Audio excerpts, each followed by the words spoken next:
আল্লাহ আমার রব, এই রবি আমার সব। দামে দামে তুন মনে তারি অনুভব। তোমার দুনিয়াতে আমি যেদিকে তাকাই, অথই নিয়ামতে ডুবে আছি সবাই। পাক পাখালির গানে শুনি তসবি কলরব, তসবি কলরব। আল্লাহ আমার রব, এই রবি আমার সব। আসসালামু আলাইকুম ওরহমতুল্লাহি ওবরাকাতুহ। দূরের এবং কাছের সম্মানিত দর্শক শ্রোতা, অনেক অনেক প্রীতি এবং শুভেচ্ছা জানিয়ে শুরু করছি আপনাদের প্রিয় অনুষ্ঠান, আমাদের সাপ্তাহিক ফোন লাইভ অনুষ্ঠান লাভ হলো নিবেদিত আপনার জিজ্ঞাসা। সাথে আছি শরীফ বাইজিদ মাহমুদ।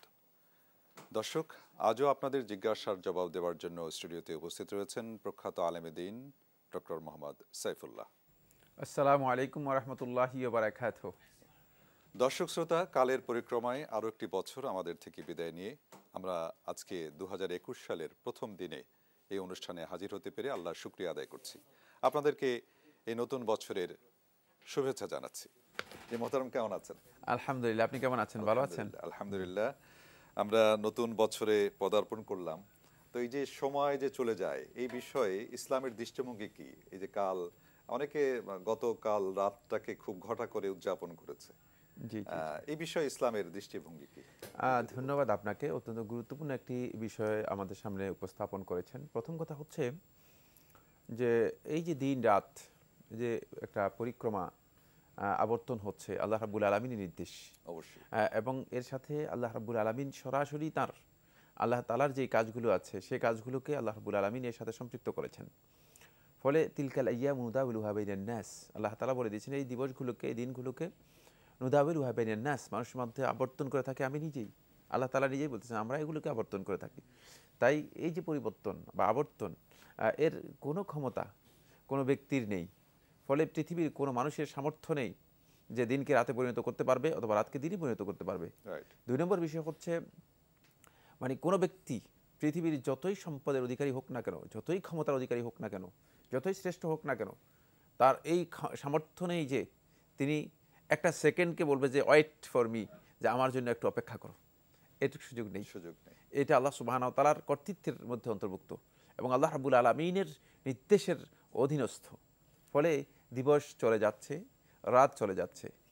হিউম্যান ডিভাইসের জন্য, মানব মানে এই মানব যন্ত্রের জন্য এটি এমন একটি গুরুত্বপূর্ণ বিষয় যে এটাকে ওলামায়ে কেরামগণ বিভিন্ন ধরনের দর্শন বা ফালাসিফা মানে এটাকে দার্শনিক থিম দিয়েছেন।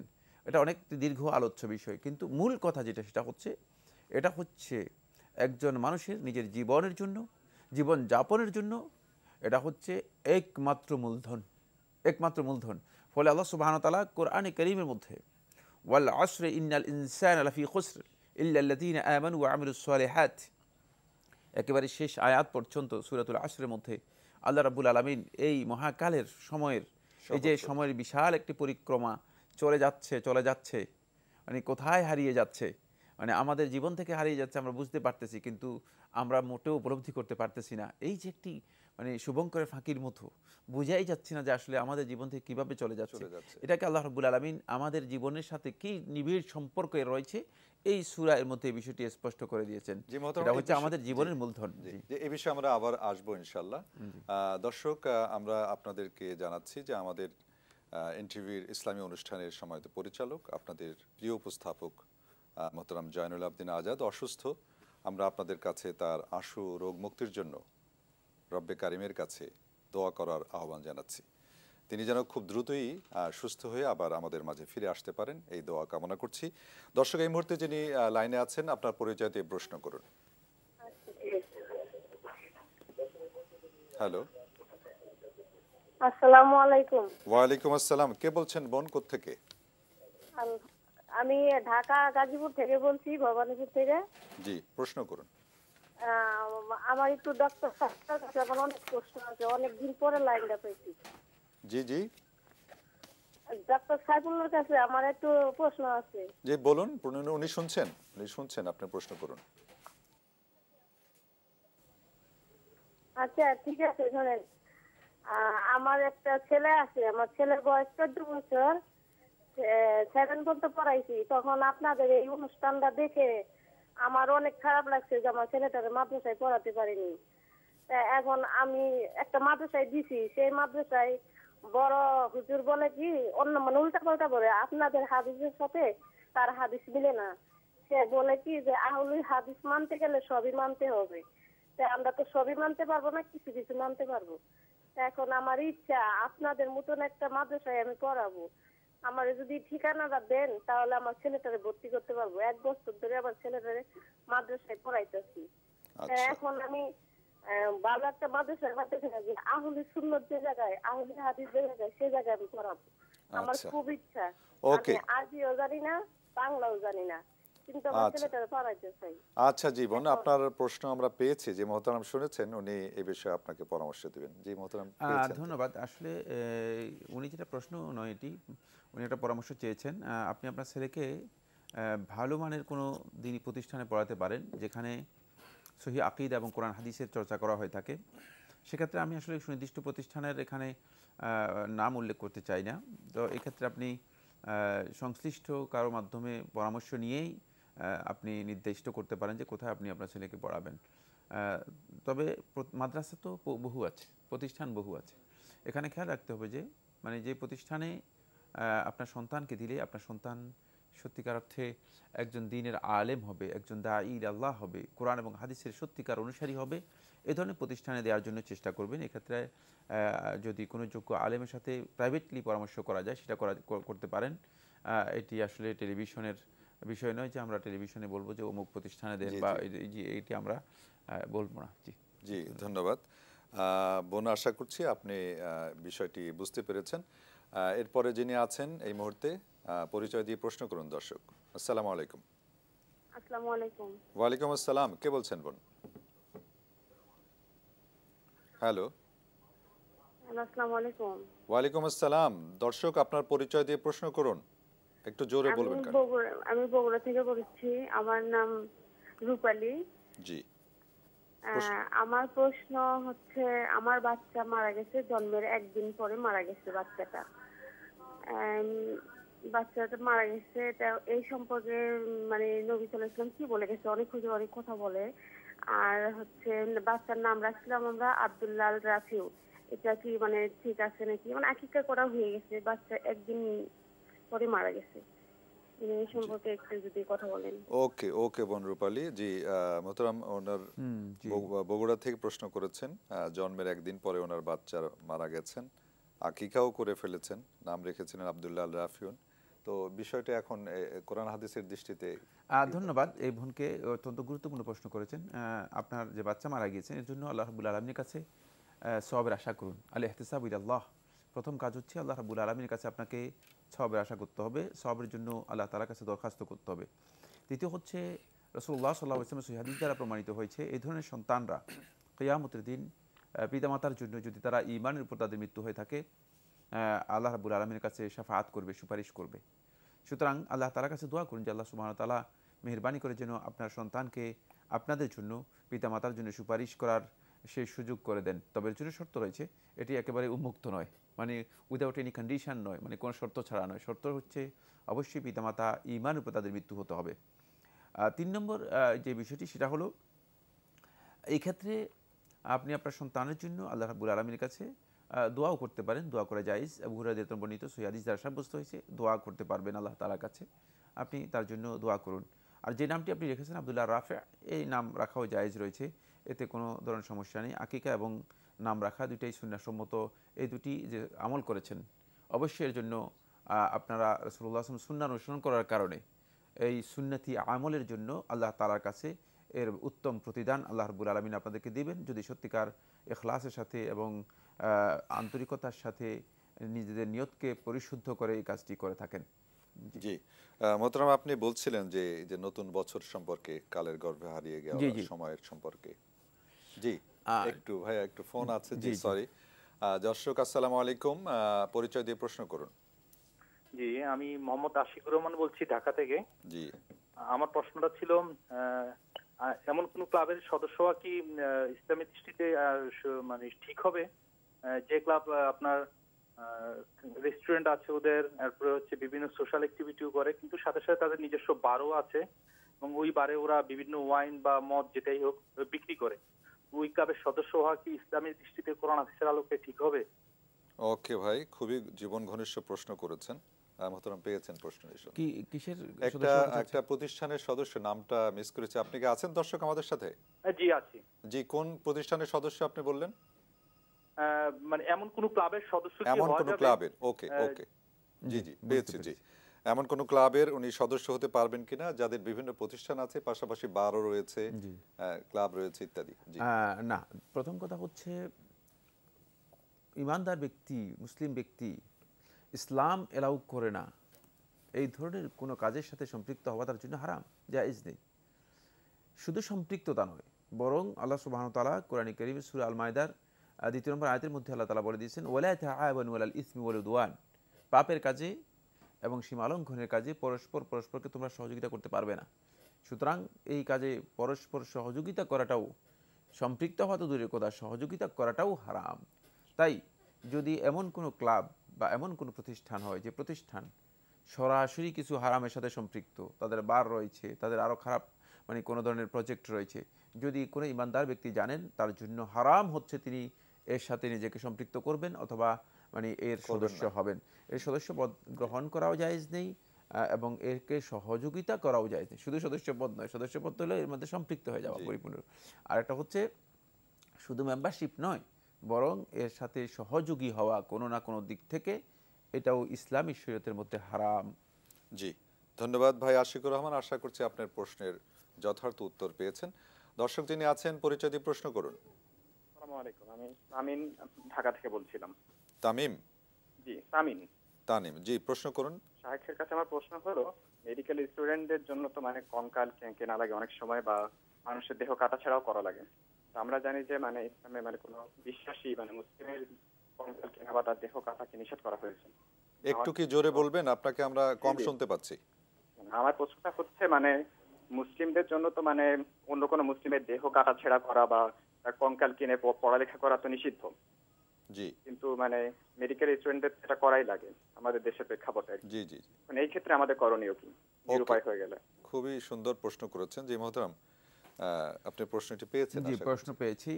তিনি বলেছেন যে মুসলিমদের জন্য কোনো মানুষের দেহ কাটাছেঁড়া করা অথবা কোনো মানুষকে এ ধরনের করা মানে এগুলো মুসলিমদের জন্য জায়েজ নেই। না, এই বক্তব্য সঠিক নয়। এই বক্তব্য কেউ যদি আপনাকে দিয়ে থাকে তিনি না বুঝে বক্তব্য দিয়েছেন। মুসলিম ব্যক্তি ইচ্ছাকৃতভাবে কোনো অমুসলিমের দেহ কাটাছেঁড়া করা তার জন্য হারাম, জায়েজ নেই। কিন্তু যদি কোনো প্রয়োজন দেখা দেয়, যে প্রয়োজনে তাকে তাশরীহ করতে হবে অথবা তাশরীহ করতে হবে। তাশরীহ হচ্ছে মানে যেমন এই যে পোস্টমর্টেম করা হয়ে থাকে, বিভিন্ন প্রয়োজন দেখা দেয়, তারপরে মেডিকেল স্টুডেন্টের মানে শিক্ষার প্রয়োজন রয়েছে, ফলে এই ধরনের যদি প্রয়োজন দেখা যায়, যে প্রয়োজনটা তাকে তাশরীহ করার জন্য মানে পোস্টমর্টেম করার জন্য অথবা তাকে কাটাছেঁড়া করার জন্য মানে বাধ্য করে, এক্ষেত্রে তার জন্য জায়েজ রয়েছে, তিনি এটা করতে পারবেন। ইসলাম অনুমোদন দেয়। ইসলাম যখনই কোনো কারণে কোনো প্রয়োজন দেখা দিবে, সেই প্রয়োজনীয় কাজে মানে ইসলাম অনুমোদন দেওয়া রয়েছে। যেমন আপনি অপারেশন করতেছেন এক ব্যক্তির জন্য, এটা অপারেশন জায়েজ না? জায়েজ। কেন জায়েজ? যেহেতু এটা তার মাসলাহাতের জন্য, তাকে সুস্থ করার জন্য, সুতরাং এটি জায়েজ। আর দ্বিতীয় হচ্ছে, যদি এডুকেশনের প্রয়োজনে তাকে কোনো লাশ অথবা কোনো ধরনের খুলি অথবা কঙ্কাল এগুলো ব্যবহার করা তার জন্য প্রয়োজন দেখা দেয়, যতটুকু জরুরত বা প্রয়োজন রয়েছে ততটুকু তার জন্য ব্যবহার করা জায়েজ। মেডিকেল সায়েন্সের প্রয়োজনের তাগিদে এই মানে অবস্থানগুলো নেওয়া জায়েজ। তবে এক্ষেত্রে এটাকে কমন করা জায়েজ নেই। কমন করা বলতে বোঝাচ্ছে যে মানে একবারেই মানে মৃত লাশ যেহেতু মারা গিয়েছে, তাহলে এটাকে সবগুলোকেই আমাদের মানে এই ধরনের কঙ্কাল করতে হবে অথবা সবগুলোকে আমাদেরকে তাশরীহ করতে হবে, মানে কাটাছেঁড়া করতে হবে, এটি জায়েজ নেই যতক্ষণ পর্যন্ত মানে অন্য কোনো ওয়েতে মানে এই কাজটি সম্পন্ন করা আর সুযোগ রয়েছে, ততক্ষণ পর্যন্ত জায়েজ নেই। কিন্তু যখন মানে এই ছাড়া আর কোনো পথ নেই, তখন ইসলামী শরীয়ত এটাকে এলাউ করবে, অনুমোদন দেবে। কিন্তু যদি অন্য ওয়েতে আপনি যেমন কঙ্কাল এখন মানে মানে একেবারে কঙ্কাল না দিয়েও সেটাকে বিভিন্ন নামই তৈরি করা যেতে পারে, দামি তৈরি করা যেতে পারে এবং সেগুলো পাওয়া যায়, মানে যিনি প্রশ্ন করেছেন তিনিও জানার কথা, সেগুলো পাওয়া যায়। এই ক্ষেত্রে যদি মানে মানুষের কঙ্কাল অথবা মানুষের মানবদেহকে কাটাছেঁড়া ছাড়া অন্য কোনো ওয়েতে সেটাকে কি করা যায়, মানে পরীক্ষা নিরীক্ষা করা যায় অথবা সেখানে এডুকেশনে ব্যবহার করা যায়, তাহলে সেটি উত্তম মানুষের দেহকে কাটাছেঁড়া করার থেকে। কিন্তু যদি বাধ্য বা প্রয়োজনীয়তা দেখা যায় এমন যে করতেই হবে, তাহলে ইসলামী শরীয়ত প্রয়োজনের তাগিদে এটাকে অনুমোদন দিয়ে থাকে। জি, ধন্যবাদ। দর্শক আসসালামু আলাইকুম, পরিচয় দিয়ে প্রশ্ন করুন। আসসালামু আলাইকুম, আমি পরিচয়টা একটু দিতে পারছি না, কাইন্ডলি। ওকে, ঠিক আছে, প্রশ্ন করুন। আমি কিছুদিন আগে আমার স্ত্রীকে বলেছিলাম, স্ত্রীকে শুনিয়ে আর কি, কিন্তু ওকে আমি সরাসরি কিছু বলি নাই। আমি ফোনে শুনে বলেছিলাম মামাকে, মানে একটা ভুয়া ফোন দিয়েছি, মামাকে কল দিই নাই, ভুয়া ফোন দিয়েছি যে মামা আমি আমার স্ত্রীকে ওকে তালাক দিয়ে দিয়েছি। ও বলতেছে তালাক হয়ে গেছে, কিন্তু আমি ওকে কিছুই বলি নাই। মানে মামাকে বলেছেন? হ্যাঁ হ্যাঁ হ্যাঁ, মানে ফোন আমি ভুয়া ফোন দিয়েছি, মানে ফোন মানে কি বলেছেন সেটা স্পষ্ট বলুন। আপনি আবার প্রশ্নটি রিপিট করুন, যে টেক্সটটা বলেছেন সেটা বলতে হবে। কি শব্দটা বলেছেন, মামাকে বলেছেন যেটা, সেটা ক্লিয়ারলি বলুন। ফোন দিয়েছি মামা আমি ওকে তালাক দিয়ে দিয়েছি। ও মামা, আপনি ওকে তালাক দিয়েছেন, এই জি, এটা তালাক হবে কি নেই তো? জি, ঠিক আছে মোহতারাম, আপনি পেয়েছেন আশা করছি যে উনি তার মামাকে বলেছেন, তার স্ত্রীকে সরাসরি বলেননি যে আমি আমার স্ত্রীকে তালাক দিই, কিন্তু স্ত্রীকে বলেননি। আচ্ছা, মানে এর মাধ্যমে তিনি কি আসলে যদি তালাকের উদ্দেশ্য করে থাকেন তাহলে অবশ্যই এক তালাক হবে, আর যদি তালাকের উদ্দেশ্য না করে থাকেন তাহলে তালাক হবে না। এখন তিনি তার মামাকে কি মানে কেন বলেছেন, কি উদ্দেশ্যে বলেছেন সেটার উপর নির্ভর করবে, কারণ এটি তালাকের মধ্যে তালাকের যে সমস্ত আলফাজগুলো রয়েছে, শব্দগুলো রয়েছে, যে ওয়ার্ডসগুলোর মাধ্যমে তালাক পতিত হয়ে থাকে, তার মধ্যে এটা মানে এক প্রকারের শব্দ যেগুলো তালাকের ইঙ্গিত বহন করে, যে তিনি কি আগে তালাক দিয়েছেন কিনা। মানে তিনি বলে আমি আমার স্ত্রীকে তালাক দিয়ে দিয়েছি, যদি এমনটি হয়ে থাকে তাহলে এটা তালাকের ইঙ্গিত বহন করে। এই অবস্থায় তিনি যদি ইচ্ছা করে থাকেন যে হ্যাঁ আমি আমার স্ত্রীকে এর মাধ্যমে তালাক দিলাম, তাহলে এক তালাক তার পতিত হবে, এক তালাক মানে এখানে প্রযোজ্য হবে। কিন্তু যদি না, এর মাধ্যমে তিনি এই ধরনের ইচ্ছা না করে থাকেন, তাহলে এক তালাক বা তালাক পতিত হবে না। না মোহতারাম, একটা জিনিস আমি একটু আপনার সাথে শেয়ার করতে চাই, যে এই শব্দগুলোকে এত ছেলে খেলার মতন যে যেখানে সেখানে বলবো, এটা কি বিষয়টা? না, এটা তো কোনো ধরনের মানে কোনো সন্দেহ নেই যে ভাই এই কাজটি করেছেন বা বলেছেন, তিনি তার তালাক সম্পর্কে অজ্ঞতার কারণেই এই ধরনের একটি কথা বলেছেন। জি ওকে, জি, এই বিষয়ে দর্শক আমাদের মনে হয় সতর্ক থাকা উচিত। এরপরে যিনি আছেন, দর্শক আসসালামু আলাইকুম, পরিচয় দিয়ে প্রশ্ন করুন। হ্যালো হ্যালো, আসসালামু আলাইকুম। আসসালামু আলাইকুম। ওয়ালাইকুম আসসালাম ওয়া রাহমাতুল্লাহ। কে বলছেন বোন, কোত্থেকে? আমি কামারগাঁ থেকে বলছি, সালেম। একটু জোরে বলতে হবে, আপনাকে কম শুনতে পাচ্ছি। আমি কামারগাঁ থেকে বলছি, সালেহা। জি সালেহা বোন, প্রশ্ন করুন। আমি হলো মেক্সি গাড়ি বাড়ি, বুঝতে পারছো? আমি পর্দার হিসাবে আমি কি করতে পারি? আমি বুক থেকে কি বাড়ি ঘর যেতে পারবো না, আবার কভার লাগাতে হবে আমার? আপনাকে তো আমরা বুঝতে পারছি না, কেউ কি কোনো সহযোগিতা করবেন কিনা আমাদেরকে? আপনি একটু ক্লিয়ারলি বললে, আস্তে আস্তে বললে ভালো হয়। আমার মহতারাম বুঝতে পারেননি, আমি বুঝতে পারিনি। জি জি, আমি ম্যাক্সি পরি। একটু বলুন। জি জি, আস্তে আস্তে বলুন। আমি ম্যাক্সি পরি বাড়িতে। ম্যাক্সি পরেন? আচ্ছা আচ্ছা। এরপর কি আমার কভার লাগা বাড়ি ঘরে বাড়াতে হবে আমার, না আমি ওই ম্যাক্সি পরে মুখ বাঁধতে বাড়ি ঘরে বাড়তে পারবো? হ্যাঁ, মেক্সি পরেন, উনি মুখ ঢেকে বের হবেন নাকি এরকম কি বলছেন কিনা? প্রশ্ন না বুঝলে তো আমরা আসলে উত্তর দিতে পারবো না। আচ্ছা ওকে, এটা যদি বলে থাকেন উনি মেক্সি পরেন, এটা কি মেক্সির উপরে কি অন্য কিছু পড়তে হবে মুখ ঢেকে, নাকি মেক্সি পরেই মুখ ঢেকে বেরোতে পারবেন, বিষয়টা এরকম কিছু? ও, মেক্সি পরে যদি তিনি বের হন না, এরপরও তিনি বের হতে পারেন, যদি সেটা এমন হয় যে তার মানে সৌন্দর্য মানে বাহ্যিক যে সৌন্দর্য রয়েছে সেটা প্রকাশিত না হয়ে থাকে, তাহলে এইটা পরে আপনি বের হতে পারবেন। তবে মেক্সি এমন হতে পারবে না যে এটা মানুষের দৃষ্টি আকর্ষণ করে অথবা মানুষ মানে সেদিকে দৃষ্টি যেতে পারে, কারণ এই ধরনের কালারফুল যেগুলো আছে, যেগুলোর মধ্যে কালার রয়েছে, সেগুলো জুমহুর ওলামায়ে কেরামগণ অপছন্দ করেছেন বা মাকরুহ মনে করেছেন। এই জন্য যেহেতু এর মাধ্যমে মানুষের দৃষ্টি আকর্ষিত হয় এবং ফিতনার একটি কারণ হতে পারে, জি, আর মেক্সিটা তো সাধারণত মহতারাম যেটা ঘরে পরার পোশাক, তাই না? জি, এটা জি, পড়ে বাইরে না বেরোনোই মনে হয় শ্রেয় না, আমাদের। মানে আমরা শরিয়ার বিধান বলছি তো, জি, মানে জি, জি। আমরা মানে আদব কায়দার বিধান ভিন্ন। আচ্ছা, জি, জি, না, না, ঠিকই শিষ্টাচার আছে। ভিন্ন। জি, যে আমি একটু শেয়ার করলাম জি, জাস্ট জি, থ্যাংক বিষয়টা। ইউ। জি, জি, শুকরান। আসসালামু আলাইকুম, দর্শক যিনি আছেন পরিচয় দিয়ে প্রশ্ন করুন। আসসালামু আলাইকুম। ওয়ালাইকুম আসসালাম, কে বলছেন? আমি জিলহাস বলছিলাম নাটোর থেকে। জি, জিলহাস ভাই নাটোর থেকে বলছেন, জি বলুন। জুমার দিন মৃত ব্যক্তির আত্মা মসজিদের চারপাশে ঘুরে বেড়ায় এবং আত্মীয় স্বজনদেরকে বলেন আমাদের জন্য দোয়া করো। এই বক্তব্য দিয়েছেন বেদাতি ইমাম। কথাটি কোরআন সুন্নাহ সম্মত কিনা এটাই জানার। হ্যাঁ, পেয়েছেন প্রশ্ন? পেয়েছি। জি, তিনি জি, যে প্রশ্নটি ধন্যবাদ। করেছেন যে জুমার দিন মৃত ব্যক্তির আত্মা মসজিদের আশেপাশে ঘুরে এবং আত্মীয় স্বজনদেরকে বলে যে আমাদের জন্য দোয়া করো, এই বক্তব্যটুকু কতটুকু সঠিক? না, একেবারেই সঠিক না। যিনি বলেছেন তিনি ভুল বলেছেন। এটি রাসূলুল্লাহ সাল্লাল্লাহু আলাইহি ওয়াসাল্লামের কোনো হাদিস দ্বারা প্রমাণিত হয়নি। এমনকি সেলেফদের, সাহাবায়ে কেরামদের অথবা তবে তাবিঈন যারা আছেন তাদের কোনো বক্তব্যের মাধ্যমে প্রমাণিত হয়েছে আমার কাছে জানা নেই। সুতরাং মানে মৃত ব্যক্তির আত্মা মৃত্যুর পরে এর আত্মার অবস্থানটা কী হবে সেটা হাদিস দ্বারা প্রমাণিত হয়েছে। মানে আত্মা তো যদি তিনি সত্যিকার ঈমানদার হন, আল্লাহর নেক বান্দা হন, তাহলে তার জন্য আল্লাহ সুবহানাহু ওয়া তাআলা একটা বিশেষ আয়োজন রেখেছেন ইল্লিয়িনের মধ্যে। আর যদি পাপাচারী পাপিষ্ঠ অপরাধী হয়ে থাকে তার জন্য একটা বিশেষ ব্যবস্থাপনা করা হয়েছে, সেটা হচ্ছে সিজ্জিনের মধ্যে। সুতরাং প্রশ্নই আসে না যে মৃত্যুর পরে যদি আত্মা স্বাধীনভাবে মানে মানুষের কাছে আসা যাওয়া করতে পারে তাহলে তার এই মৃত্যুর বিষয়টি কিভাবে মানে ইসলাম গ্রহণ করবে? তাহলে তো তিনি মানে পৃথিবীতেই মানে সাধারণভাবে বিচরণ করে যাচ্ছেন। এই কথাটি একেবারেই শুদ্ধ নয়, বরং এই আকীদার সাথে জড়িত হয়ে আছে যে আকীদাটুকু, সেটা হচ্ছে যারা মানে পরবর্তী জন্ম বা পুনর্জন্ম অথবা তানাসুখ, মানে মানুষ এক দেহ থেকে আরেক দেহতে রূপান্তরিত হয়ে থাকে, এই ধরনের যে আকীদা রয়েছে, এই আকীদাতে যারা বিশ্বাস করে থাকেন তাদেরই একটি দৃষ্টিভঙ্গি হচ্ছে এই ধরনের বিষয় যে মানুষের আত্মা কখনো ভূত হয়ে যায়, মানুষের আত্মা কখনো প্রেরত হয়ে যায়, মানুষের আত্মা কখনো এসে মানুষকে বিভিন্ন ধরনের ভয় দেখায়। এগুলো ইসলামী বক্তব্যের সাথে মোটেও সামঞ্জস্যপূর্ণ নয়। জি, দর্শক আশা করছি আপনি এই প্রশ্নের উত্তর পেয়েছেন। এক্ষেত্রে আমাদের কিছু বিভ্রান্তি রয়েছে সমাজে মহতারাম, আমি একটু শেয়ার করতে চাচ্ছি।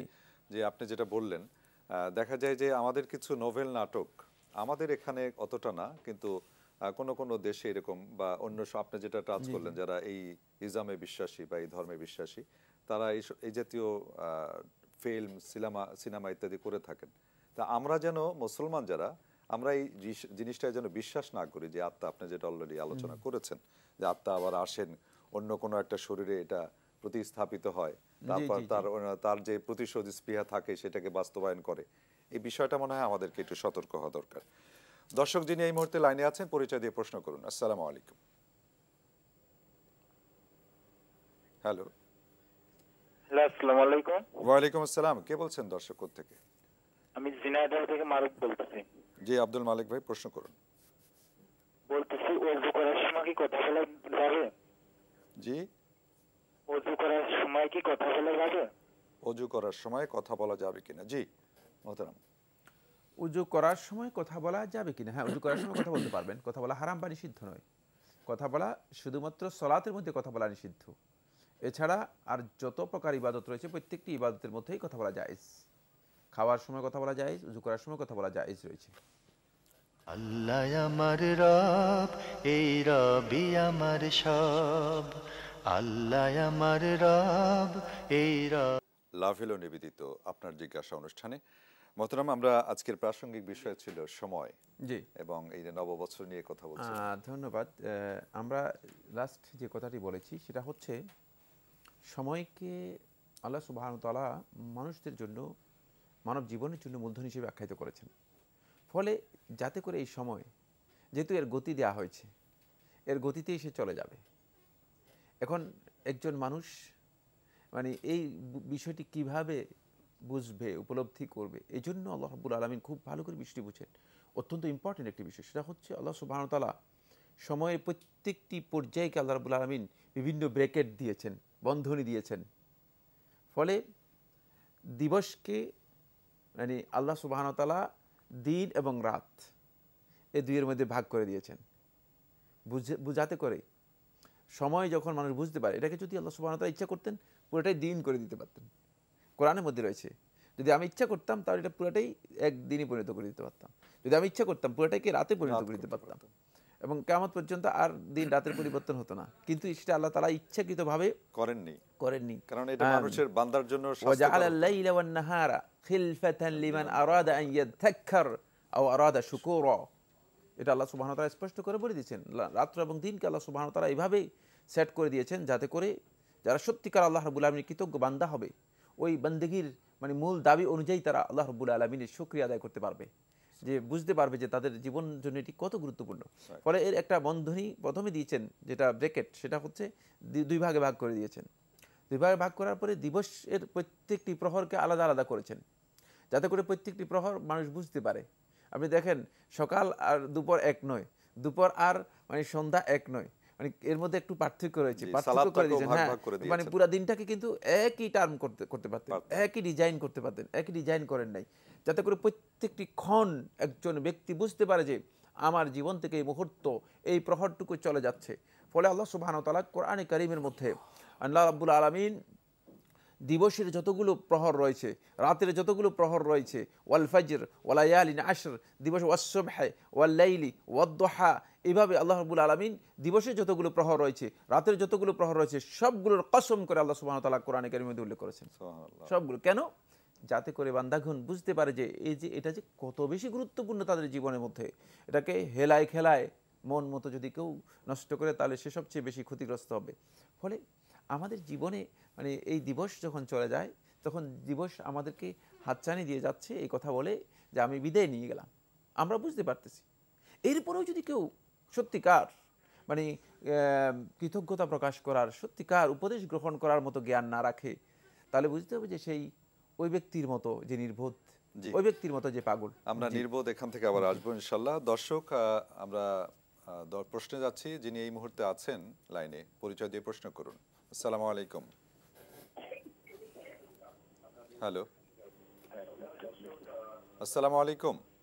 আসসালামু আলাইকুম। হ্যাঁ, আমি লাইনে আছি। জি জি, আপনি লাইনে আছেন, আপনি প্রশ্ন করুন ভাই। আসসালামু আলাইকুম। ওয়ালাইকুম আসসালাম ওয়া রাহমাতুল্লাহ। হ্যাঁ, আসসালামু আলাইকুম। ওয়ালাইকুম আসসালাম, শুনছি ভাইয়া, প্রশ্ন করুন। আমি মোহাম্মদ হাসান মাহফুজ বান্দরবান থেকে বলতেছি। জি হাসান মাহফুজ ভাই, প্রশ্ন করুন। আমার প্রশ্ন, দুইটা প্রশ্ন আছে হুজুর। জি। যে প্রথম প্রশ্ন হলো, আমার ওয়াইফের সাথে ঝগড়া হয়েছিল, তখন আমি উত্তেজিত হয়ে ওকে বলছি যে তোমার তালাক দিলাম, তুমি আমার বাসা ছেড়ে চলে যাও। জি। কিন্তু এটা আমি আগে মাথায় বলছি আর কি, পরবর্তীতে অবশ্যই আল্লাহকে তওবা করছি মনে মনে। এখন জি, হ্যালো,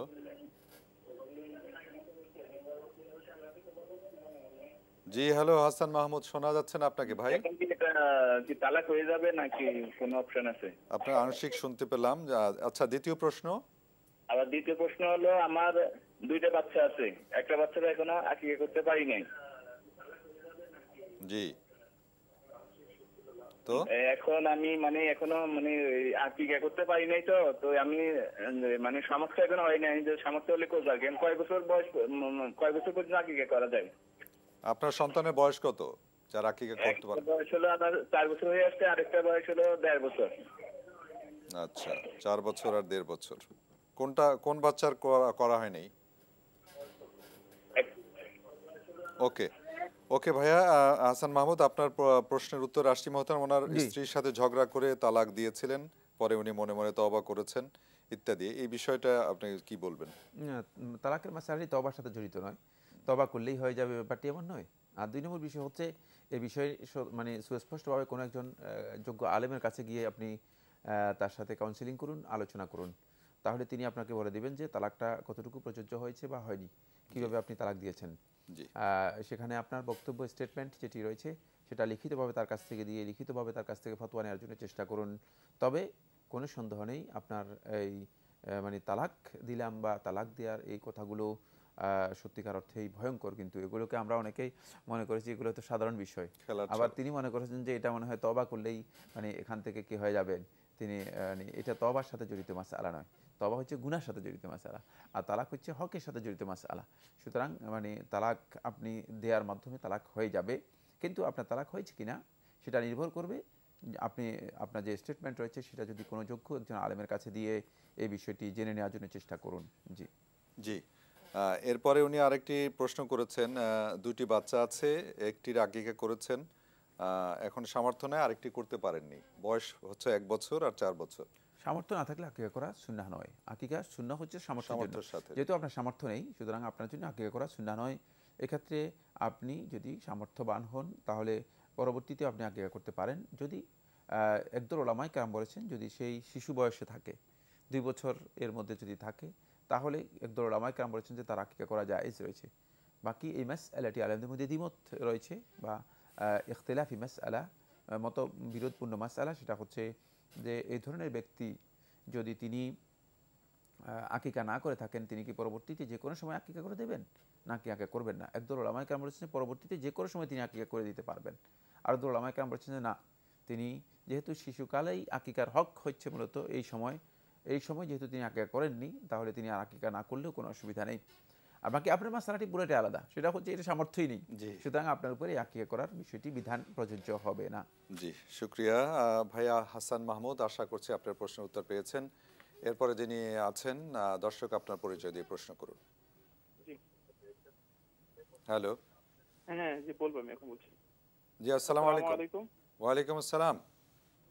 আসসালামু আলাইকুম, আমি সাদিকুর রহমান ঢাকা থেকে বলছিলাম। জি সাদিকুর রহমান, আপনি একটু সাউন্ড বাড়িয়ে প্রশ্ন করুন। জি জি হুজুর, এই আপনার আমাদের উজুর ক্ষেত্রে ঘাড়ে মাসেবার মাসালা একটু বলবেন প্লিজ, যেটা কি আসলে বেদাত নাকি সহিহ হাদিস প্রমাণিত কিনা? ঘাড়ে মাসে করার ব্যাপারে এই তো, আর কোনো প্রশ্ন আছে? নাই। ওকে জি মোহতারাম, ঘাড়ে মাসে করার সম্পর্কিত জি মাসালা। উজুয়ের মধ্যে ঘাড় মাসে করার মাসালাটি আলেমদের মধ্যে দ্বিমত রয়েছে। বাকি বিশুদ্ধ বক্তব্য হচ্ছে রাসূলুল্লাহ সাল্লাল্লাহু আলাইহি ওয়াসাল্লামের কোনো সহিহ হাদিস ঘাড় মাসে করার ব্যাপারে সাব্যস্ত হয়নি। সুতরাং এই আমলটি সুন্নাহসম্মত নয়। এক্ষেত্রে ঘাড় মাসে করা সুন্নাহ অথবা মুস্তাহাব ওলামায়ে কেরামদের মধ্যে যারা বলেছেন এর সপক্ষে কোনো ধরনের দলিল নেই। জি জি, দর্শক আসসালামু আলাইকুম, যিনি আছেন পরিচয় দিয়ে প্রশ্ন করুন। হ্যালো। আসসালামু আলাইকুম। ওয়ালাইকুম আসসালাম, কে বলছেন? আমি মোহাম্মদ ফরিদউদ্দিন, নাটোর থেকে। জি প্রশ্ন করুন ভাই।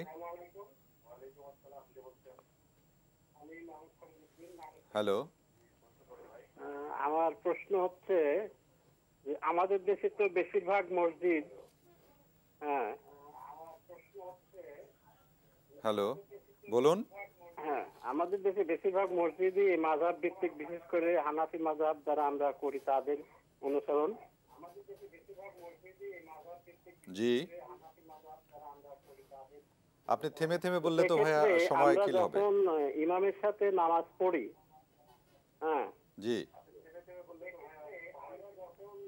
আপনি কি আপনার টিভি অন করে বা ওটার সাথে শুনে শুনে বলছেন? তাহলে আপনি ওটাকে মিউট করুন, আপনার প্রশ্নটা করে ফেলুন। হ্যালো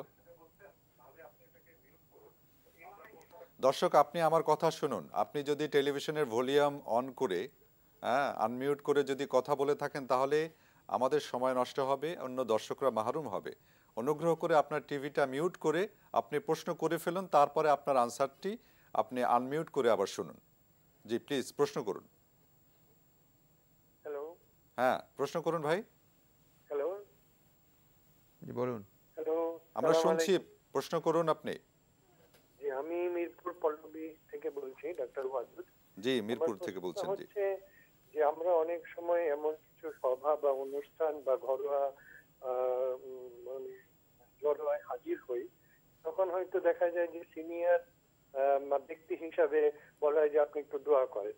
এখন সেই সময় দোয়া করতে গেলে যদি ওযু না থাকে সেটা কেমন হবে? কারণ অনেক সময় দোয়াতে কোরআন শরীফের সূরা পড়তে হয় বা কোরআনের আয়াত পড়তে হয়, যদি ওযু না থাকে সেটা হবে কিনা, এটা 1 নম্বর প্রশ্ন। আর দ্বিতীয় প্রশ্ন হচ্ছে যে আমরা যে সোমবার এবং বৃহস্পতিবার আর আয়ামী বীজের রোজা রাখতেন আমাদের প্রিয় নবী হযরত মুহাম্মদ মুস্তাফা সাল্লাল্লাহু আলাইহি ওয়াসাল্লাম, আমি এই রোজাগুলার ব্যাখ্যা চাচ্ছি যে কি কারণে কেন রাখতেন উনি এবং এর ফজিলত কি, যদি জানান তাহলে উপকৃত হব। ধন্যবাদ। জি ধন্যবাদ আপনার জীবন ঘনিষ্ঠ প্রশ্নের জন্য। যে মহতারাম উনি প্রথম প্রশ্ন করেছেন মিরপুর থেকে ভাই, যে অনেক সময় মুরব্বীদের দিয়ে দোয়া করা হয়, কিন্তু এই দোয়া আরো অনেক লম্বা কথা বলেছেন, আপনি শুনেছেন নিশ্চয়ই।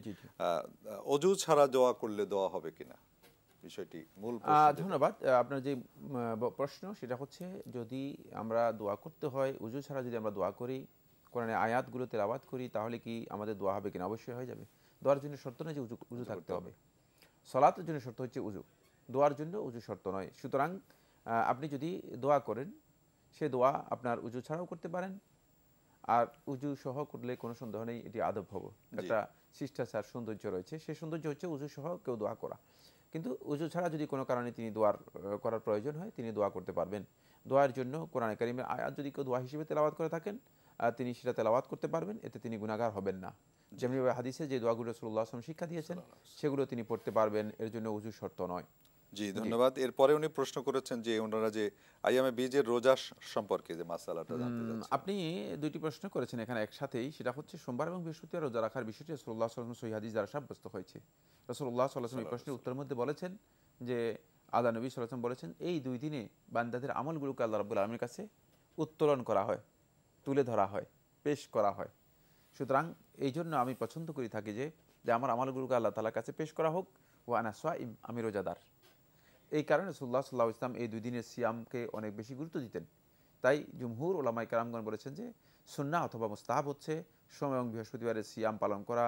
এটি অত্যন্ত গুরুত্বপূর্ণ ইবাদত। এর ফজিলত হচ্ছে বান্দাগণ আল্লাহ রাব্বুল আলামিনের কাছে তাদের আমল পেশ করা হবে, যে আল্লাহ সুবহানাহু ওয়া তাআলা বান্দার আমলের সাথে বান্দার মানে সিয়ামরত অবস্থায় তার আমলটুকু আল্লাহ রাব্বুল আলামিন রিসিভ করবেন। এতে বান্দার মর্যাদা আল্লাহ তাআলার কাছে অনেক বেশি বৃদ্ধি পায়। দ্বিতীয় যে সিয়ামটি, সেটা হচ্ছে আইয়াম বীজের সিয়াম। রাসূলুল্লাহ সাল্লাল্লাহু আলাইহি ওয়াসাল্লাম এই মর্মে হাদিস বলেছেন। এটারও কারণ রয়েছে।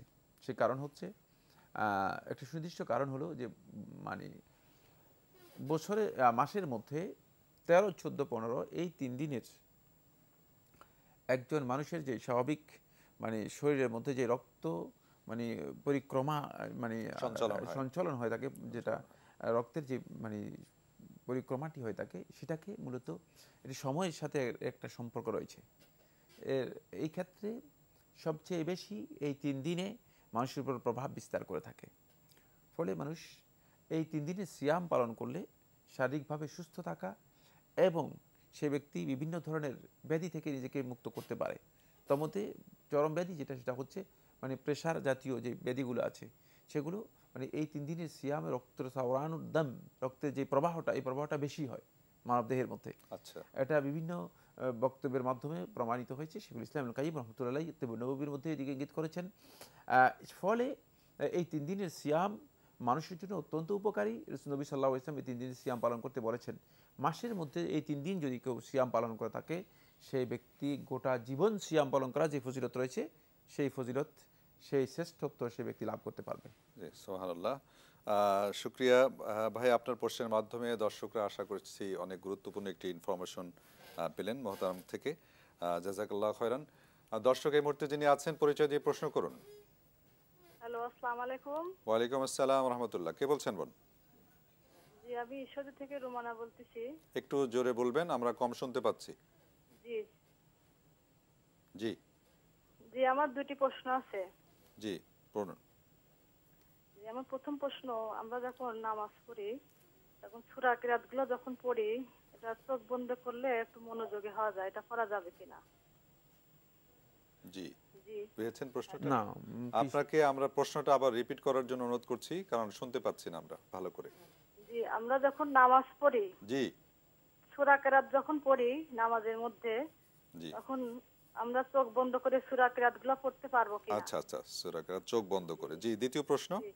আর দ্বিতীয় প্রশ্ন, আমরা অনেক সময় শুনি অনেক জায়গায় অনেক মানুষের লাশ ভারী হয়, আবার অনেকেই বলে অনেকের লাশ পাতলা হয়, এটা আসলে কি কারণে, এটা জানতে চাচ্ছি।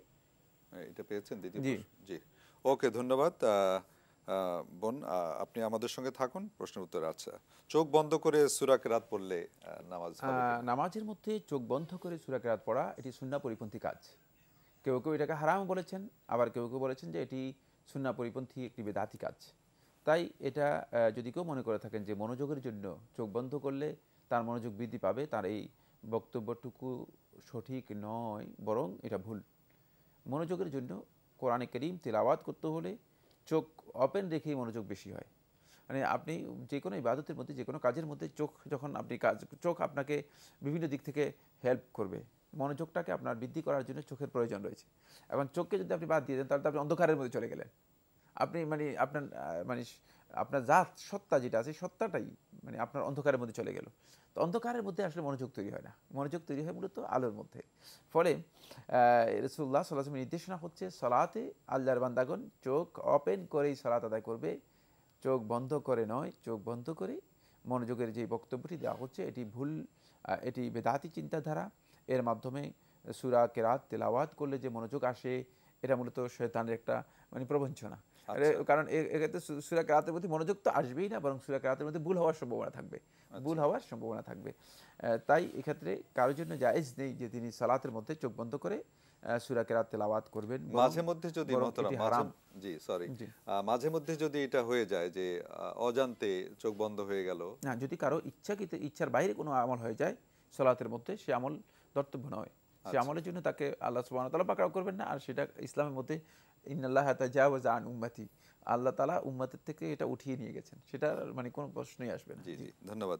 উনি আরেকটি প্রশ্ন করেছেন, আমি আপনি মনে হয় পেয়েছেন প্রশ্নটি। সেটা হচ্ছে কখনো কখনো লাশ ভারী হয়, লাশ কখনো কখনো পাতলা হয়ে থাকে। আচ্ছা, এর কোনো ভিত্তি আছে কিনা? না, এর কোনো ভিত্তি নেই। লাশ ভারী অথবা পাতলা হওয়ার বিষয়টি অনেকের ধারণা হচ্ছে যে তিনি যদি গুনাহগার হয়ে যান তাহলে তার লাশটা ভারী হয়ে যায়, আর যদি তিনি গুনাহগার না হয়ে যান তাহলে তার লাশটা পাতলা হয়ে যায়। এই যে বক্তব্য, এই বক্তব্যের মৌলিক কোনো ভিত্তি নেই। এটা আমাদের একটা ধারণা, মন গড়া একটা ধারণা, অথবা আমরা নিজেরাই এটাকে তৈরি করে নিয়েছি। লাশের এই যে বিভিন্নতার বিষয়টি, এটা নির্ভর করে মানুষের মৃত্যুর সাথে জড়িত। মৃত্যুটা তার আসলে কোন ধরনের হয়েছে, কোন প্রক্রিয়া হয়েছে। বিভিন্নভাবে মানুষের মৃত্যু হয়ে থাকে। মৃত্যুটা কখনো হার্ট অ্যাটাকের মাধ্যমে হয়, কখনো স্ট্রোকের মাধ্যমে হয়, কখনো আঘাতের মাধ্যমে হয়ে থাকে। ফলে কোনো কোনো ক্ষেত্রে তার মৃত্যুর কারণে তার দেহটা কি হয়ে যায়, দেহের মধ্যে কিছুটা রাসায়নিক কিছু প্রতিক্রিয়া বা প্রক্রিয়া গ্রহ করে, যেটা যার কারণে হয়তো লাশ ভারী হতে পারে। এটা একদল লোকের গবেষণা বা ধারণা। বাকি সুন্নাহ দৃষ্টিভঙ্গি হচ্ছে এটা মোটেও সঠিক নয় যে সওয়াবের কারণে অথবা গুনাহের কারণে লাশ ভারী অথবা পাতলা হয়ে থাকে, এটি সঠিক নয়। ধন্যবাদ। অনেক গুরুত্বপূর্ণ একটি বিষয় দর্শক আমরা জানতে পারলাম। আল্লাহ আমার রব, এই রবই আমার সব। আল্লাহ আমার রব, এই রব। আমরা আলোচনা করছিলাম সমসাময়িক বিষয় নিয়ে। দর্শক কে আছেন কোনো? হ্যালো,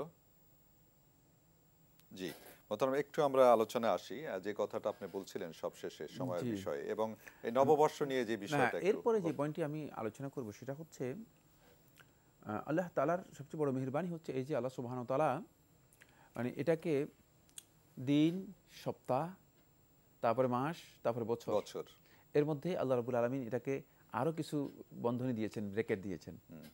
একটা বছর যখন অতিক্রম করে যায় তখন আল্লাহর বান্দাদের মৌলিক কি করণীয়, শুধু এই কথাটুকু বলবো, সেটা হচ্ছে তাদেরকে গত বছরের হিসাব আগেই কষে নিতে হবে আত্মসমালোচনার মাধ্যমে, যে আসলে গত বছরে যে কাজগুলো আমার করার ছিল, কি কি করার ছিল, কি কি করতে পারিনি, কেন করতে পারিনি, সেটা নিজেকেই নিজে হিসাব করতে হবে। যদি আমরা এই হিসাবটুকু করতে পারি তাহলে আমরা ইহসানের মানে উত্তীর্ণ হতে পারবো। ওয়াল্লাযীনা জাহাদু ফীনা লানাহদিয়ান্নাহুম সুবুলানা ওয়া ইন্নাল্লাহা লামাআল মুহসিনিন। এই আয়াতের মধ্যে আল্লাহ সুবহানাহু ওয়া তাআলা এই দিকে ইঙ্গিত করেছেন। তাহলে আমরা ইহসানের যে মান রয়েছে সেই মানে উত্তীর্ণ হতে পারবো। দ্বিতীয় নম্বর যে কাজটি, সেটা হলো আল্লাহর বান্দাদের গত বছরে যে কাজগুলো বিচ্যুতিতে পরিণত হয়ে গিয়েছে, অপরাধে পরিণত হয়ে গিয়েছে, সেগুলোর জন্য আল্লাহ রাব্বুল আলামিনের কাছে তওবা এবং ইস্তেগফার করবে, যাতে করে সে আল্লাহ তাআলার কাছে নিজেকে পেশ করতে পারে, সত্যিকারভাবে পেশ করতে পারে। 3 নম্বর যে বিষয়টি, সেটা হলো যেই সম্পর্কের ঘাটতি বা যেই সম্পর্কের মধ্যে বড় ধরনের বিদ্বেষ তৈরি হয়েছে, সেটাকে চেষ্টা করবে সম্পর্ককে উন্নয়ন করার জন্য। কারণ এই শিক্ষা তাকে যেহেতু তার জীবন থেকে একটি বছর চলে যাচ্ছে, এই শিক্ষা তাকে, তার এই বছর তাকে এই শিক্ষা দিয়ে যাচ্ছে, তুমি আসলে নিজের সম্পর্কটাকে কি সত্যিকার উন্নত করতে পেরেছো নাকি সেটাকে নষ্ট করে দিয়েছো, মানে এটা খেয়াল রাখতে হবে। 4 নম্বর যে পয়েন্টটি সেটা হলো তাকে আগামী বছরের জন্য একটা পরিকল্পনা নিতে হবে, যে পরিকল্পনাটুকু মানে তার আগেই নষ্ট হয়ে গিয়েছে সেটা সহ যাতে করে সেই আমল করতে পারে। কারণ আল্লাহর বান্দাগণ এই পরিকল্পনা নিবে যে আমার গতকালের চেয়ে আগামীকাল, গত বছর চেয়ে আগামী বছর যেন উন্নত হয়, ভালো হয় এবং আল্লাহ রাব্বুল আলামিনের কাছে গ্রহণযোগ্য হয়। জি, শুকরিয়া, অনেক গুরুত্বপূর্ণ পয়েন্ট আমরা জানলাম। দর্শক, আশা করছি আমরা এইভাবে যেন এই নতুন বছরটাকে সাজাতে পারি। সময় হলে আরও কিছু কথা এ পর্যায়ে আমরা শুনবো এই বিষয়ে। দর্শক যিনি এই মুহূর্তে লাইনে আছেন, পরিচয় দিয়ে প্রশ্ন করুন। আসসালামু আলাইকুম। ওয়ালাইকুম আসসালাম রহমতুল্লাহ। কে বলছেন? জি, আমি সাভার থেকে বাবুল ব্যাপারী বলছি, মোহাম্মদ বাবুল ব্যাপারী। জি, বাবুল ব্যাপারী ভাই, প্রশ্ন করুন। সমস্যা হলো যে হুজুর, গত 8ই সেপ্টেম্বর 1টার দিকে আমার একটা প্রশ্ন হলো যে আমার ছেলেটা নদীতে গোসল করতে গেছিল। জি। তো ওখানে কোনো লোকজন ছিল না, ছেলেটার বয়স ছিল 23 বছর। জি। এখন ওই ছেলেটা মারা গেছে। এখন আমার ভিতরে যেরকম প্রশ্ন জাগে যে আমরা কেউ হয়তো দেখলে ওরা বাঁচাইতে পারতাম না, ওর হায়াতে শেষ। এই বিষয়টা আমি জানতে চাচ্ছি। ওকে। ছেলেটা হাতর জানতো না, ছেলেটা অনার্সের ছাত্র ছিল। ও ওর ফ্যামিলি নিয়ে গোসল করতে গেছে, কিন্তু সবাই পড়েছে, যার যার মতো করে সে বাঁচছে, কিন্তু মানে ও মারা গেছে। এখন আমার প্রশ্ন হলো এটাই যে ওর কি হায়াতে শেষ না এভাবেই ওই অবহেলায় মারা গেছে? আচ্ছা আচ্ছা, জি। প্রথমত আমরা আল্লাহর কাছে আপনার সন্তানের জন্য মাগফিরাত কামনা করছি। আল্লাহ রাব্বুল আলামিন, আমরা পড়ছি ইন্না লিল্লাহি ওয়া ইন্না ইলাইহি রাজিউন। মোহতারাম, খুবই একটি জীবন ঘনিষ্ঠ প্রশ্ন। না, আপনার মানে এখন যেহেতু তার মৃত্যু হয়ে গিয়েছে এটি অবধারিত। ওয়াল মাউতু বিআজালিহি, আমরা যারা সত্যিকার সুন্নাহ এর অনুসারী, সত্যিকার ইসলামের অনুসারী, দ্বীনের অনুসারী, তাদের আকীদা হচ্ছে যে মৃত্যু তার নির্দিষ্ট সময় হয়ে থাকে। মৃত্যুর জন্য কোনো অকাল মৃত্যু নেই, মৃত্যুর জন্য মানে কোনো আগাম মৃত্যু নেই।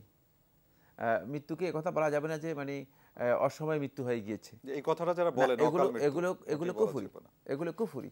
সুতরাং তার মৃত্যুটা যখন হওয়ার তখনই হয়ে গিয়েছে, তখনই হয়ে গেছে।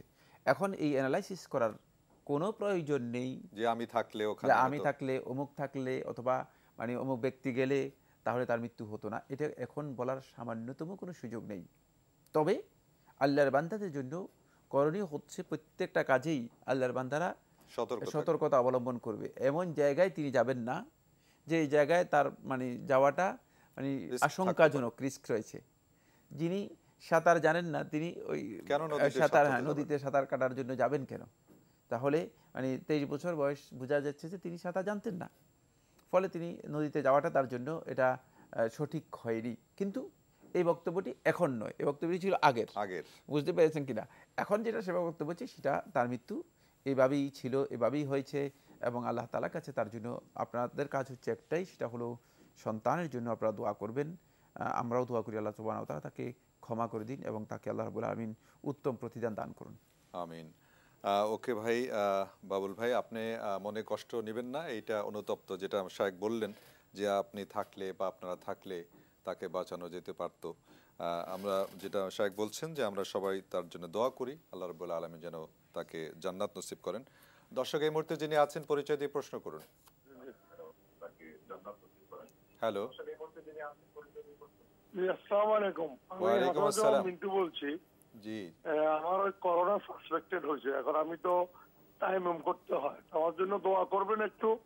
আর এই তায়াম্মুমের পদ্ধতিটা সহজ সরল কোনটা? একজনে এক কথা বলে, কেউ গরম ওয়ালের মধ্যে করা যাবে না, ইটের মধ্যে করা যাবে, কেউ বলে কুমি পর্যন্ত তায়াম্মুম করতে হবে, কেউ বলে কবজি পর্যন্ত করতে হবে। একটু সহজ, একটু সহজ পদ্ধতিটা একটু সবাই উদ্দেশ্যে জানাই দেন, কারণ এটা তো রেগুলার জিনিসটা। জি জি জি জি, শুকরিয়া। আপনি অসুস্থ, আপনি সহ যারা সারা পৃথিবীতে অসুস্থ রয়েছেন সবার জন্য আমরা দোয়া করছি। জি জি, করোনা পজিটিভ আপনি সহ আমরা সবার জন্য দোয়া করছি। এই অনুষ্ঠান থেকে আল্লাহ রাব্বুল আলামিন যেন সবাইকে শেফায়ে কামেলা আজেলা দান করেন, আমিন। আর মোহতারাম, উনি তায়াম্মুমের একটা সহজ পদ্ধতি বিভিন্ন জন বিভিন্ন আসলে উনি যেটা প্রশ্ন করেছেন এটা প্রশ্ন নয়, এটা হচ্ছে অনেক দীর্ঘ আলোচনা বিষয়। তায়াম্মুম একটা অধ্যায়, যে অধ্যায়ের উপর মানে ইবনে রিফা রাহিমাহুল্লাহ তাআলা 3 খণ্ডে একটি কিতাব লিখেছেন। বুঝতে পেরেছেন কিনা? সুতরাং এই ভাই হয়তো মনে করেছেন যে মানে এক কথায় আমি তায়াম্মুম সম্পর্কে বিস্তারিত আলোচনা করে দিব না, এটা সম্ভব নয়। তায়াম্মুম সম্পর্কে আমি মোদ্দা কথা যেটা বলছি সেটা হলো তায়াম্মুম মাটি জাতীয় অথবা মাটির উপর কোনো কিছু যদি বৃদ্ধি পায় সেখানে তায়াম্মুম করা যায়। শেখ মোহাম্মদ সালেহ সামিন রহমতুল্লাহ তার ফতোয়ার মধ্যে উল্লেখ করেছেন দেয়াল যদি মাটির সাথে সম্পৃক্ত হয়ে থাকে এবং মাটি আছে মনে হয় সে দেয়ালে আপনি তায়াম্মুম করতে পারবেন। বাকি যে বিষয়টি সেটা হলো তায়াম্মুমের জন্য আপনি এভাবে মানে মাটিতে বা মাটি জাতীয় বস্তুর উপর আপনি হাত রাখবেন। হাত রাখার পরে সে হাত দিয়ে আপনি প্রথমে মুখমণ্ডল মসে করবেন, তারপরে হাতের কবজি পর্যন্ত মসে করে নেবেন। এটাই হচ্ছে তায়াম্মুম। সুতরাং এবং এর আগে আপনাকে অবশ্যই তায়াম্মুমের জন্য নিয়ত করতে হবে। আমরা খুব সংক্ষেপে বিষয়টি বলে দিয়েছি। বাকি এই প্রত্যেকটি মাসআলার মধ্যে আলেমদের অনেক দীর্ঘ বক্তব্য এবং ইখতিলাফ রয়েছে। জি, মানে উনি মুখমণ্ডল মাসে করলেন, হাত তায়াম্মুম হয়ে গেল। জি, শুকরিয়া। অনেক সহজভাবে বলেছেন শায়েখ, আশা করছি আপনি বুঝতে পেরেছেন ভাই।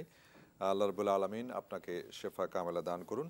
জি, দর্শক যিনি এই মুহূর্তে আছেন পরিচয় দিয়ে প্রশ্ন করুন। আসসালামু আলাইকুম। আসসালামু আলাইকুম। ওয়ালাইকুম আসসালাম, কে বলছেন কোত্থেকে? আমি হ্যালো। হ্যালো। জি, আপনাকে আমরা শুনতে পাচ্ছি না, একটু ক্লিয়ারলি একটু জোরে বলবেন কাইন্ডলি। আমি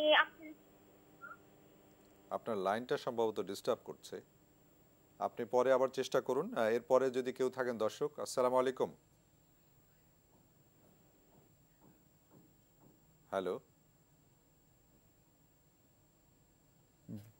যে কেউ কে আছেন দর্শক? আসসালামু আলাইকুম। সম্ভবত হ্যালো। ওয়ালাইকুম আসসালাম, কে বলছেন? আমি বলছিলাম যে আমার ছেলের নাম। জি, ছেলের নাম? আমার ছেলের নাম ইয়াসিন রাসিন। ইয়াসিন রাখছি, এই নামটা বিষয়ে কিছু বলতেন। আচ্ছা, আমরা আসলে দর্শক আপনি নামের বিষয়ে এই অনুষ্ঠান থেকে আমরা সাধারণত বলি না। মোহতারাম, উনি ইয়াসিন ছেলের নাম রেখেছেন, এই বিষয়ে উনি বক্তব্য ঠিক আছে কিনা একটু? ইয়াসিন রাখা জায়েজ না জায়েজ নেই, রাখতে পারেন। জি, ওকে। দর্শক আসসালামু আলাইকুম, যিনি আছেন পরিচয় দিয়ে প্রশ্ন করুন। হ্যালো, আসসালামু আলাইকুম। ওয়ালাইকুম আসসালাম, কে বলছেন বোন? আমি চট্টগ্রাম থেকে জেসমিন বলছি। জি, চট্টগ্রাম থেকে বলুন বোন জেসমিন। আমি জুমার রোজা রাখতে চাচ্ছি, আমি কি শুধু শুক্রবার দিন থাকবো নাকি বৃহস্পতিবার শুক্রবার মিলে এক জুমা?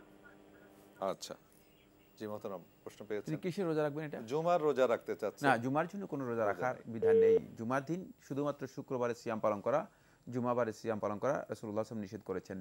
বাকি যদি আপনি সিয়াম পালন করতে চান তাহলে আপনাকে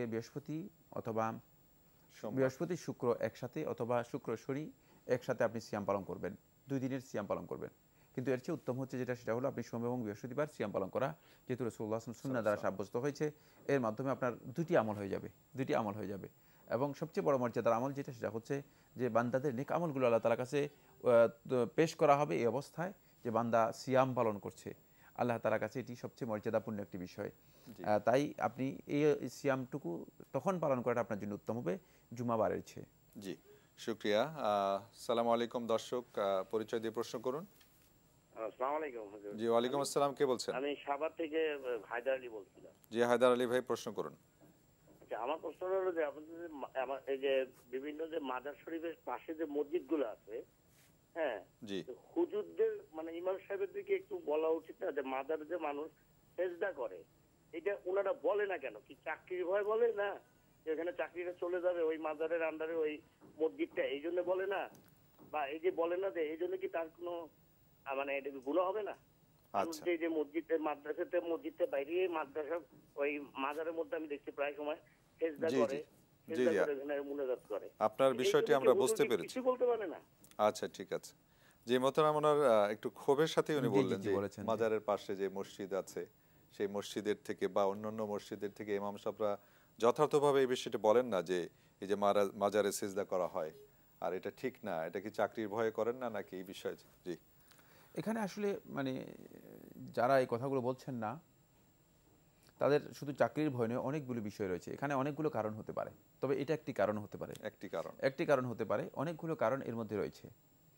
তার মধ্যে মৌলিক কারণ হচ্ছে যারা মানে এই ধরনের আকীদা পোষণ করেন যে মাজারে সিজদা দিলেও কোনো অসুবিধা নেই, এটা জায়েজ। কেউ কেউ মনে করে থাকে যে এর মাধ্যমে মাজার থেকে তিনি ফয়েজ নিচ্ছেন, বরকত নিচ্ছেন। যদি এই আকীদা পোষণকারী হয়ে থাকেন তাহলে তিনি এই কথা বলবেন কেন যে বাজারে সিজদা দেওয়া জায়েজ? এই জন্য হতে পারে যে তিনি মিসগাইডেড, মানে পথভ্রষ্ট। তাই মানে এটা সবচেয়ে মৌলিক কারণ। কারণ মাজারের মধ্যে মসজিদ করে এই মসজিদের ইমামতি তো তিনিই করতে পারবেন, যিনি মাজারের পূজার জন্য সহযোগিতা করবেন। এই জন্য তিনি এই কথা কখনো বলবেন না যে এখানে সিজদা দেয়া শিরক, সিজদা দেবেন না, এই কথা তিনি বলবেন না। বরং তিনি বলবেন যে মাজারের জন্য দিয়ে যান, কারণ তার রুটি রোজগার এর সাথে জড়িত। ফলে রুটি রোজগারের কারণ আমাদের অনেক বন্ধু আছেন, আলেমরা রয়েছেন, যারা আসলে নিজেদের আকীদাকে নষ্ট করছেন, নিজেদের দ্বীনকে নষ্ট করছেন এবং আখিরাতকে দুনিয়ার বিনিময়ে বিক্রি করে দিচ্ছেন। উলাইকা লাযিনা ইশতারাউ দালালাতা বিল হুদা, আল্লাহ তাআলা বলতেছেন তারা ওই সমস্ত লোকেরা যারা ইশতারাউ দালালাতা বিল হুদা, বিভ্রান্তিকে খরিদ করে নিয়েছে হেদায়েতের বিনিময়ে। এরা হচ্ছে ওই দল। এদেরকে কোরআনের মধ্যে একেবারে সোজা পরিচয় করে দিয়েছে আল্লাহ তাআলা, উলাইকা লাযিনা ইশতারাউ দালালাতা বিল হুদা। এরপর আল্লাহ তাআলা বলেছেন ফামা রাবিহাত তিজারাতুহুম, তাদের এই ব্যবসা মোটেও লাভজনক হয়নি। সুতরাং এই সমস্ত লোকগুলো আসলে এই কাজের মধ্যে জড়িত। ফলে এদেরকে দিয়ে আপনি অনেক বেশি আশা করতে পারবেন না, লোকদেরকে বুঝাতে হবে আসলে মাজার, কবর, দরগা, দরবার এগুলো সবটাই মূলত একটি শিরকের আখড়া। এগুলো থেকে আমাদেরকে মানুষদেরকে সতর্ক করার চেষ্টা করতে হবে। জি মোহতারাম, আজকের আমাদের হাতে সময় নেই। দর্শক, আমাদের জুমাবারের এই লাইভ অনুষ্ঠানের আমরা প্রশ্ন উত্তর আর নিতে পারছি না। দর্শক, আপনারা আমাদের এই অনুষ্ঠান অনলাইনেও দেখতে পারেন। দেখতে ভিজিট করুন www.ntvbd.com। এছাড়া ইউটিউব ও ভেরিফাইড ফেসবুক পেজেও দেখতে পারেন আমাদের এই অনুষ্ঠান। আমাদের অনুষ্ঠান রবি থেকে বুধবার বিকেল 5:30টায় সম্প্রচারিত হয়। আপনারা সেখানে প্রশ্ন করতে পারেন, ইমেল পাঠাতে পারেন। প্রশ্ন পাঠানোর জন্য আমি ঠিকানা বলছি। পরিচালক আপনার জিজ্ঞাসা, এনটিভি বিএসসিসি ভবন, 7ম তলা, 102 কাজী নজরুল ইসলাম অ্যাভিনিউ, কারওয়ান বাজার, ঢাকা 1215। ইমেল করতে পারেন আপনার জিজ্ঞাসা @ntvbd.com। দর্শক, আমাদের জুমাবারের একটি বিশেষ অনুষঙ্গ থাকে বই পরিচিতি। আমাদের আজকের বইটি হচ্ছে নবীজি সাল্লাল্লাহু আলাইহি সাল্লাম যেমন ছিলেন। আপনারা সম্ভবত টিভি স্ক্রিনে দেখতে পাচ্ছেন বইটি। এটি একটি সিরাত গ্রন্থ, নবীজি যেমন ছিলেন। তো এটি মূল রচনা শায়েখ ডক্টর আইজ আল কারনি। এটি প্রকাশ করেছে সমকাল প্রকাশনী। চমৎকার এই বইটি চমৎকার কলেবরে মুরসালিন নিলয় অনুবাদ করেছেন। তারপরে চমৎকার প্রচ্ছদ। এই বইটি সম্পর্কে আমি মোহতারাম আপনাকে বলার জন্য, সংক্ষেপে কিছু বলার জন্য আহ্বান জানাচ্ছি। ধন্যবাদ। নবীজি সাল্লাল্লাহু আলাইহি ওয়াসাল্লাম যেমন ছিলেন, এটি নবীজি সাল্লাল্লাহু আলাইহি ওয়াসাল্লামের পরিচয় এবং নবী সাল্লাল্লাহু আলাইহি ওয়াসাল্লামের বৈশিষ্ট্যগুলো তুলে ধরা হয়েছে। নবী সাল্লাল্লাহু আলাইহি ওয়াসাল্লামকে অনুসরণ করা আমাদের জন্য ফরজ। কিভাবে অনুসরণ করব যদি আমরা নবী সাল্লাল্লাহু আলাইহি ওয়াসাল্লাম পরিচয় জানতে না পারি? এই জন্য নবী সাল্লাল্লাহু আলাইহি ওয়াসাল্লাম পরিচয় জানা এটাও উম্মতের জন্য ফরজ। যেমনিভাবে নবী সাল্লাল্লাহু আলাইহি ওয়াসাল্লামের অনুসরণ ফরজ, তেমনিভাবে নবী সাল্লাল্লাহু আলাইহি ওয়াসাল্লামের পরিচয় জানার বিষয়টিও উম্মতের উপর ফরজ। তাই অবশ্যই আমাদেরকে নবী সাল্লাল্লাহু আলাইহি ওয়াসাল্লামের প্রকৃত পরিচয় জানতে হবে। আর এই যুগের প্রসিদ্ধ যে সমস্ত আলোচক ও লেখক রয়েছেন তাদের মধ্যে একজন হচ্ছে আয়েদ আল কারনি। তো আয়েদ আল কারনির যে লিখনিগুলো রয়েছে সেগুলো অত্যন্ত সাহিত্যিক মানে উত্তীর্ণ লিখনি। ফলে কোনো সন্দেহ নেই তিনি অত্যন্ত তথ্যবহুল আলোচনা তুলে ধরেছেন নবী সাল্লাল্লাহু আলাইহি ওয়াসাল্লামের জীবনীর উপর। এখান থেকে আমরা উপকৃত হওয়ার অনেক বিষয় রয়েছে। আশা করি আমরা উপকৃত হব এবং নবী সাল্লাল্লাহু আলাইহি ওয়াসাল্লামের প্রকৃত পরিচয় এর মাধ্যমে জানার চেষ্টা করব। জি, শুকরিয়া মোহতারাম, অসংখ্য ধন্যবাদ। আজকে আপনি অনেক চমৎকারভাবে দর্শকদের অনেকগুলো প্রশ্নের উত্তর দিয়েছেন এবং বই সম্পর্কে আলোকপাত করেছেন। জাযাকাল্লাহু খায়রান। আল্লাহ ইয়াজজিকুম খায়রান। আপনাকেও অনেক অনেক ধন্যবাদ। শুকরান। দর্শক, আজকের মতো বিদায় নিচ্ছি। দেখা হবে ইনশাআল্লাহ আগামী কোনো অনুষ্ঠানে। সে পর্যন্ত মহান আল্লাহ রাব্বুল আলামিন আপনাদের সবাইকে ভালো রাখুন, সুস্থ রাখুন নিরাপদে। আসসালামু আলাইকুম ওয়া রাহমাতুল্লাহি ওয়া বারাকাতুহু। আল্লাহ আমার রব, এই রবি আমার সব, দামে দামে তুন মনে তারি অনুভব। আল্লাহ আমার রব, এই রবি আমার সব।